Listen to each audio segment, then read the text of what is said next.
Coucou les petits! Une petite dernière vidéo cette fois pour observer d'autres œuvres. Tu es prêt? Alors, ici je te présente une œuvre encore de Kim Handley. Elle n'a pas de nom non plus, c'est un sans titre. Je te l'ai expliqué tout à l'heure dans la première vidéo. Alors, qu'est-ce que tu vois sur celle-ci? Oui, très bien, on voit encore des ronds. Elle aime bien les ronds, les cercles. On voit, tu as raison, des disques blancs ici, plein. Et, ah oui, à l'intérieur de quelques ronds, on aperçoit c'est bien des spirales. Très bien. Qu'est-ce que c'est ça? Un cadre. Et donc ça a quelle forme? Ça a la forme d'un carré, voilà, c'est bien. Tu connais bien tes formes, bravo! Est-ce que tu trouves cette œuvre plus joyeuse que l'autre? Alors, pourquoi? Oui, tu as raison. Celle-ci est un peu plus joyeuse parce qu'il y a plus de couleurs qui font penser au soleil, à la chaleur. On a le orange ici et le jaune qui font penser au soleil. Et le rouge est une couleur chaude également. Même si on a un peu de noir,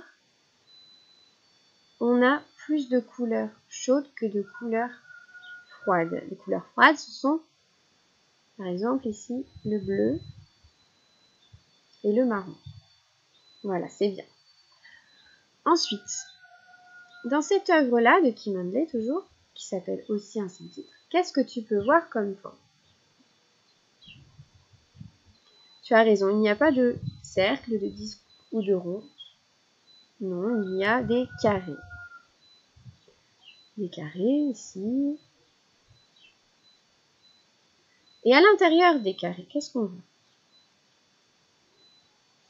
On a des lignes horizontales ici et verticales ici, qui permettent de dessiner d'autres formes. Voilà, tu as raison. Elle dessine des rectangles. Très bien. Quand on a plusieurs lignes verticales, ici on voit des rectangles. Et ici aussi. C'est très bien. Et alors, est-ce que cette œuvre est joyeuse ou malheureuse?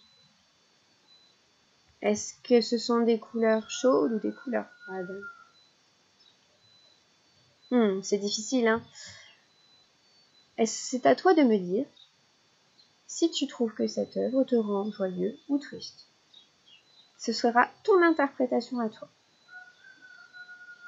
Mais oui, tu as raison, il n'y a pas de couleur chaude comme le soleil. C'est vrai. Mais par contre, il y a du foncé et du clair. Ensuite, ici, il s'agit d'une œuvre d'une autre artiste, Jerry Baptiste, qui s'intitule Évolution 2. Alors, dans cette œuvre-là, qu'est-ce que tu vois? Et oui, très bien, on voit un grand carré et des petits carrés. Puis, on voit des cercles sur des disques. Voilà. Un cercle, c'est qu'est-ce qui est vide. Un disque, c'est plein. On va compter? Allez, on va compter donc les ronds. Et si on compte les ronds, on va compter automatiquement les carrés parce que tu as vu, il y a un rond sur chaque carré. 1, 2, 3, 4, 5, 6, 7, 8, 9. Ça fait 9. Il y a 9 carrés, 9 petits carrés et 9 ronds. Il y a aussi un grand carré puisque cette œuvre est faite sur un support carré. Alors, qu'est-ce qu'on peut dire des couleurs maintenant? Tu as raison, elles sont plus joyeuses que sur les autres œuvres. Parce qu'il y a du jaune, un peu orangé, du rose, c'est bien. On a aussi un jeu entre les couleurs à l'intérieur d'un carré. On a plusieurs couleurs mélangées.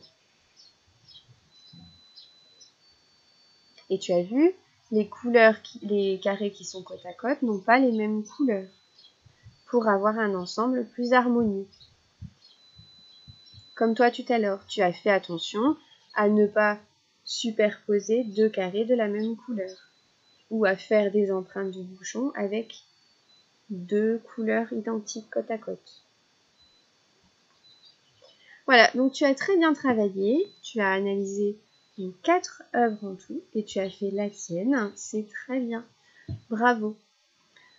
Alors je te dis à bientôt.